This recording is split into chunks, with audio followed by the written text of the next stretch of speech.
Hello and welcome back to Substream News. It's 2025 and already major changes are taking place, especially in the EU where universal chargers have been made mandatory. Yes, from now already it was made a law last week. All new devices must be fitted with USB-C ports for rechargeability, and devices, gadgets and stuff that are fitted with USB-C, which is all of them, don't need to provide a charger anymore because it's assumed that everyone has USB-C chargers at home. Now, if you didn't know, there's 27 countries in the EU and they have a bit of a waste crisis, right? Europe's actually pretty small, all packed together, a lot of people, very developed and producing a lot of waste. So they believe that this is a good environmental move. Now, laptops are an exception to the rule here. Laptop makers will have until 2026, so they have a whole year and a bit to adjust because it's a bit more complicated to make laptop batteries USB-C compatible. I have a little quote here from Apple. Apple's not very happy about this change. Strangely, their new laptops already USB-C compatible, yet they've been a vocal critic of the change, saying that it stifles innovation. Those are the exact words they use. The law is believed to save around 200 million euros, which is about $210 million per year in waste costs, right? And cut out more than 1,000 tons of electronic waste per year. Someone being a bit strange over there. Let's move on to the next story. Have you ever heard of Frontier Airlines? Completely new to me, but American viewers, you may know them already. It's a Denver, Colorado-based airline. They fly to places in the US, Mexico, Latin America, Caribbean, stuff like that. So it's more America-centric airline. Well, they made the news this week or this year already with an all-you-can-fly deal. For just $299 for a whole year. That's absolutely mental. Like, that's savings, I imagine, from the very first flight. Now, of course, there were a limited amount of these. There were only 5,000, and it was for people who signed up for a pre-sale. It was an early bird discount. I imagine quite promotional for the airline. And the regular price for these all-you-can-fly deals, only $500. If you travel a lot in the Americas, that's absolute bargain because it's quite expensive to fly around the Americas because of airline monopolies. I discovered when I lived in South America, it's much more expensive to fly from country to country than it is in Asia or Europe. Anyway, I have a quote here from Bobby Schroeter. He's Chief Commercial Officer, CCO, of Frontier Airlines. He says, "The Go Wild Pass is perfect for spontaneous adventurers, budget-savvy travelers, and anyone dreaming of limitless journeys." Straight out of ChatGPT. Lovely quote, that one. Well, to anyone who managed to get that deal, I'm a little bit envious. Congratulations, kudos to you for taking advantage of the opportunity. To anyone else, just $500. And this is not a paid advert. We do not have any sponsors. If you want to sponsor Substream News, get in touch. We might consider it. Anyway, let's go move on to the next story. Now, I want to tell you a little story about something that happened last week in Brazil, and it actually stretches across the world because the root of this story starts in China. So 163 Chinese nationals were working in slavery-like conditions in Brazil, and they were found, right, in northeastern Brazil on a site owned by BYD, Build Your Dreams, the Chinese electric car company, and they were building a factory there.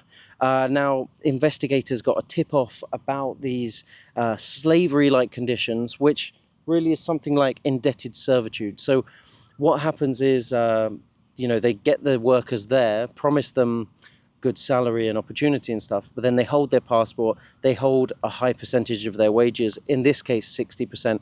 It takes them a long time to pay back the employer because the wages are not that good, and then they get docked money for their terrible living conditions and food. And actually the investigation went to their dorms. It said that there were beds with no mattresses, rooms without place to store anything, and just very sad all around. Now, this was in Camaçari, which is in the Salvador province of Brazil, which is actually one of the more affluent and nicer parts. But hey, the officials they said that Jinjiang Construction Brazil had confiscated the workers' passports and held 60% of their wages. But as we've already said, that there were those who would quit would actually be forced to pay the company for their airfare from China and their return ticket, and probably more. Basically impossible, right? Once you got there, you had to stay and work. But they got rescued, and the car company, BYD, has immediately said that they're cancelling the contract with this Jinjiang Construction Group, and that they obviously weren't aware. But I don't know how much I believe that. And do you believe that these big companies really don't know when their supply chain is corrupt and doing stuff like this? I'm not really sure. So the government and BYD has said that they will look after these workers who were tricked into these slavery-like conditions. They're putting them up in hotels at the moment, and they're working to get them home. Yeah, I think that's interesting. Look, if you are interested in learning more or seeing more about this theme of indented servitude or slavery-like working conditions, there's a wonderful movie on Netflix right now. I watched it recently, was recommended it by a friend. It's called Seven Prisoners. It's set in Brazil, so it's very topical about this story. I really recommend you go watch it. It's quite heartbreaking, but it does help you understand how people get tricked into these indebted servitude positions. It happens all around the world. I think you may already know that the Middle East, Qatar and Dubai, there's a big problem with African maids and Filipino maids and Indian maids, housekeepers, these kind of positions, being offered high wages and life of luxury, and then when they get there, they almost chained up, tricked, can't leave and can't make an escape out. So it's a horrible thing that exists in human nature to do that to people. And the more we can expose it, the more we can end it, because that's no way to head into the future and no way to allow people to be treated. So let's move on to the next story. Now, I got to tell you about another little scandal that's been going on, and PayPal is right at the center of it. They invested in a Chrome browser extension called Honey, and it didn't do what it was meant to do. In fact, it was a massive scam that's cost hundreds of millions of dollars. And apparently this browser extension was intentionally redirecting affiliate funds away from creators while missing out on key discounts. Basically, what it promised to do was to improve your affiliate funds and help you find more discounts online. So it did the exact opposite.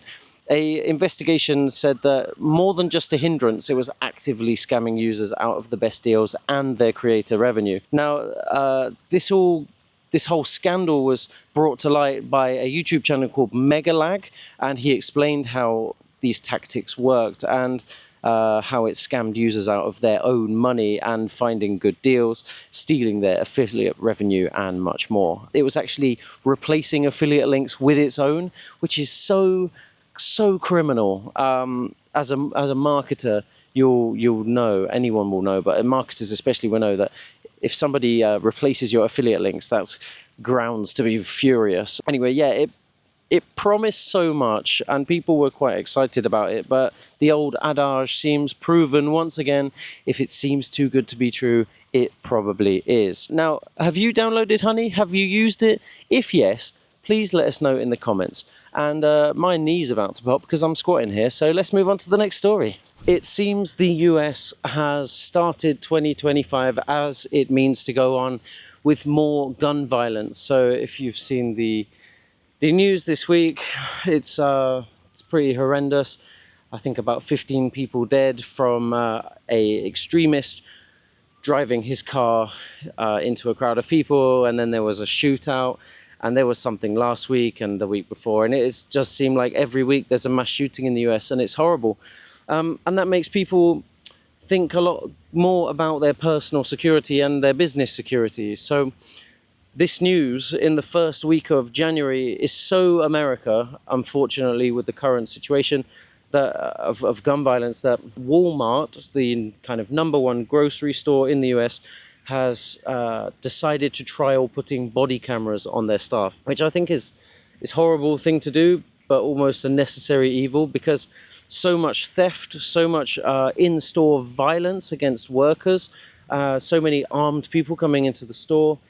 It almost seems like they have to do it to protect their staff. And if I was a staff at Walmart, I would probably be in favor of wearing the camera. I've got a bit more information here. They're testing it in Dallas, by the way. It's where it's starting. And here's the quote. It says, "While we don't talk about the specifics of our security measures, we are always looking at new and innovative technology used across the retail industry. This is a pilot we are testing in one market, and we will evaluate the results before making any longer-term decisions." I've also got a side bit of news here. It's connected. It says that New York Governor Kathy Hochul signed the Retail Worker Safety Act, back to what we were touching on before, that will require merchants with 50 or more employees to install panic buttons that will alert law enforcement to come to the store immediately. That will be mandated by 2027. So yeah, any store with more than 50 staff must install panic buttons. If they haven't got one already, why not? It does seem that that's a pretty useful thing to have in a country with so much casual violence. Anyway, let's find a lovely shot to finish with our last story. Well, I found a nice spot. Actually, let me move to the side so you can enjoy the beautiful spot if you don't want to watch me. Now, 2024 was a particularly expensive year. I think many of you can agree. Inflation was high, cost of living shot up, wars make things more expensive. There's so many more reasons that I could list. But yeah, it felt very expensive. People around the world, experienced a cost of living crisis. In the UK, that's called COSI Lives. That's the abbreviated version of cost of living crisis. Now, while some people choose to suffer, and some people suffer by external forces, there are some people who refuse to suffer, right, by being more frugal, finding budgeting ways, methods for saving money. And a recent report covered 28 frugality experts, people who are money-saving geniuses, and asked them all for their best tip for 2025. Now, there were 28 suggestions there, and there were quite a lot. And honestly, some of them were really obvious, and some of them were pretty rubbish. So I've been through that list for you, and I've picked out the 5 best tips for 2025 for cost saving. I'm going to share them with you now. So, number 1, this is a pretty good little mentality hack, psychological trick. It says, the next time you're doing online shopping, don't make the purchase on the same day, like don't do the payment. Come back the next day or 2 days later to look at your cart and ask yourself if you really still want to buy it. Most times you'll end up removing some things from your cart.